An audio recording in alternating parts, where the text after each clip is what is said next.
ओम नमो भगवते वासुदेवाय। नमस्कार भक्तों, स्वागत है आपका हमारे यूट्यूब चैनल में। आज हम लोग द्वादशी तिथि पर सुने जाने वाली कथा का श्रवण करेंगे। एकादशी के व्रत को समाप्त करने के पारण कहते हैं, इसलिए एकादशी व्रत के अगले दिन सूर्योदय के बाद पारण किया जाता है।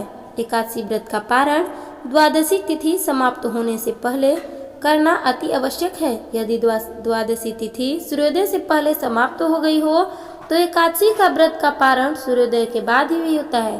द्वादशी तिथि के भीतर पारण न करना पाप करने के समान होता है। एकादशी व्रत का पारण हरिवासर के दौरान भी नहीं करना चाहिए।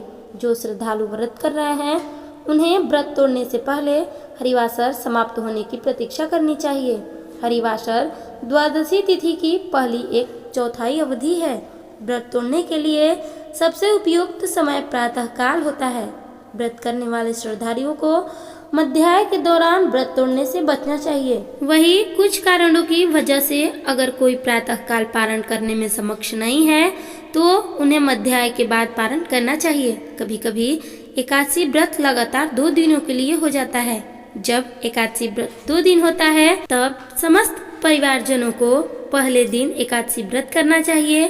दूसरे दिन वाली एकादशी को दूजी एकादशी कहते हैं। सन्यासी, विधवाओं और मोक्ष प्राप्ति के इच्छुक श्रद्धालुओं की दूजी एकादशी के दिन व्रत करना चाहिए। जब जब एकादशी व्रत 2 दिन होता है तब तब दूजी एकादशी और वैष्णव एकादशी एक ही दिन होती है।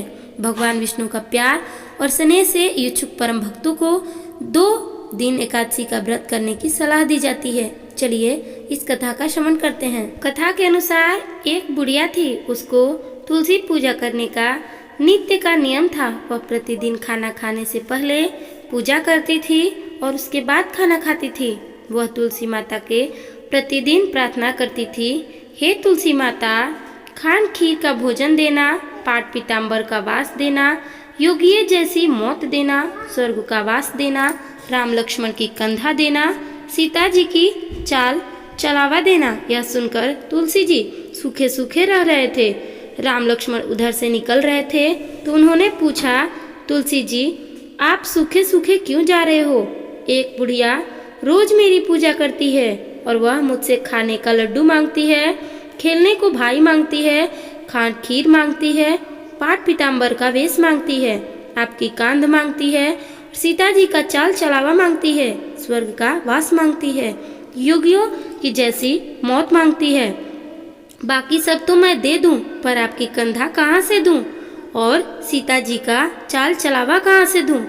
राम जी और लक्ष्मण जी तुलसी जी से बोले, आप हरे भरे हो जाओ, सब हो जाएगा। कुछ दिनों बाद बुढ़िया मर गई। लोग इकट्ठे होने लगे ले जाने के लिए, उसको तैयार करने के लिए और उठाने लगे तो वह इतनी भारी हो गई कि उसको लोग उठा नहीं पाए, उसको हिला भी नहीं पा रहे थे।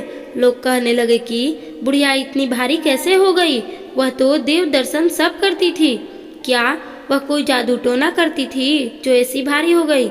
इतने में राम लक्ष्मण और सीता जी आए।